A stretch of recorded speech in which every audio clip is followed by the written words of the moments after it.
Hey YouTube, Mark Hoffman here, and today I'm going to be doing an overall summary of Sencut knives. Now, Sencut knives is a subsidiary brand of Civivi, which is a subsidiary brand of WorthThe Knife Company. So this is their ultra budget line, if you want to call it that, and that'll be kind of in this discussion here. So, excuse me. First off, without further ado, these knives were gladly donated to the channel by Goondocks. You can go find him on Instagram under Goondocks77, and he lent these knives in for review via the BPEX Pass Around group, which I am a member of. So thank you again for lending these knives out, and thank you so much to the group for lending these and enabling me to review these. So Sencut knives. Sencut as a brand is built by Civivi and built by WorthThe.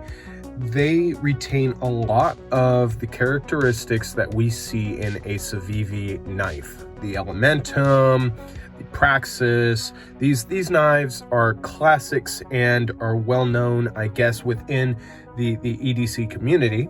Excuse me.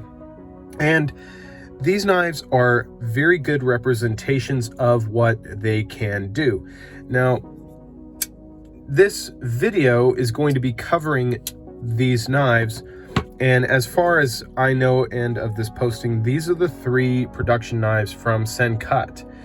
And these are sub, and correct me if I'm wrong, I haven't really looked up all of these models, but these are about sub $50 knives, okay? Which is where they're wanting to head for the Sencut brand. It's going to be something that's going to be under $50, and then Civivi is going to be stuff that's going to be around $100 to maybe $35, $40 knives. So that is filling in that gap, and then WorthThe is going to be probably $100 and on. So, excuse me. These knives here, I think, are good knives. Okay, these are good. These are acceptable knives that you can buy right now, and these do offer quite a bit for the consumer. However, are they a good knife for you, and should you buy them? I'm going to say no. Okay, and my reasoning for that is because there's only 3 to choose from. You have a thumb stud flipper combo here, which has almost a buoy shaped knife blade, has a finger choil, looks quite combative. You have a thin model that is very fidgetable, has no thumb stud, but has a flipper tab, can be opened via the thumb, or it can be opened via the middle finger, and can also be opened old grandpa style. So you have that option. Then you have the same as this one here. You have a thumb stud, and you have a flipper option on this one. Now, that if this was a really well-rounded option, I would say this would be the button lock, okay? Or this one be the button lock. I mean, you could choose any of them, but one of them should be a button lock, okay? Just to have a little bit of variety. Civivi is able to do that. They have button locks out now, and I personally feel that would be a more well-rounded 3 Trinity knife offering. Also, I personally feel this is not budget enough. And that's why I'm going to say you probably shouldn't buy a Sencut right now. For me, budget, okay, budget for me is like within $25 to $30. Like, I picked this up for $25, okay? It's a pre-owned knife, okay, granted, but I picked this up for $25, okay? Let me see here. Let me get a few other offerings here that are budget. Okay, I've also got the Kershaw Chive, and this is a under 40 I mean, I bought this for $35, and this is made in the USA. So personally, I don't really think these knives could be considered budget. I mean, they are not going to be your dollar store knife, and I'm thankful they're not, but I think their pricing needs to be around 35, maybe the highest 40. Okay, but I think one of these actually goes up to 50, and I don't really consider that budget. We all come from different incomes, okay? And that might be a cheap knife to you, but to some people, $50 is a lot to spend on a knife. And if you had asked me maybe 8 years ago if I would spend $50 on a knife, I would probably say no and go with a $15 knife, okay? I just don't think this is a budget offering. I think this could easily be pushed into Civivi's lineup and you would never notice, okay? You put Civivi on that blade and you would never notice any difference. This could be even, I would probably even buy this if it was $65. Okay, the quality is there. The action is there, the components are there, the blade steel's there.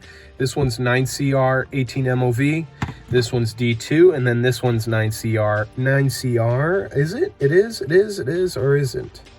Let me see. You know, they're always so cheeky with the, yeah, 9CR 18 MOV. So, I mean, for me, these could easily get lost within the Civivi lineup, and I personally feel that these, look, this is where I'm coming from. If this was truly going to be a budget brand knife, okay, I would be throwing 440C, done well, 440C on this knife, and I'd be knocking it down to $30. Okay, I think they can do it. You know, I think they can do it. Of course, not everybody's going to want a 440C knife, but with this kind of fidgetability, this build quality, ball bearings in the pivot, action like it is, 440C, deep carry pocket clip, recessed screws, G10 frame, stainless steel liners, and a ceramic ball detent. I mean, take my money at $30. This would be blowing QSP out of the park. I mean, this would be probably the next king in budget if it was doing that. Even if you threw like 8CR on there and was asking that, I mean, that would be really where this would be placed. But right now, I don't think it really hits that budget summary of knives. And also only having 3, I think there's a very big limit on what there is to offer in this range. Don't get me wrong, I think these knives are really nice, really good. I have done reviews on all of them, and I feel like they do a great job for what they are, but personally, I think they have missed the mark in their pricing. So that is my overall review. In summary, out of this, I think these should be 35 and no higher, or maybe even 40 and no higher than that. Throw on some 440C and keep the 9CR if you can go that low. It's great. But right now, I don't think you should buy one. I think you should just stick with Civivi until maybe more models come out and maybe they have more fun with different steels and different materials. But if they can keep these under $40 or maybe even at a $35 price range, I think that would be really a budget knife. But getting at the top at $50, I don't think that really fits a budget. That fits a mid-range. So that is it for me today. I hope you guys really enjoyed this summary of these knives and what I think about them as a whole and what I think of the Sencut branding. So if you guys like this, let me know in the comments. Until the next video, I'll talk to you later. Bye-bye.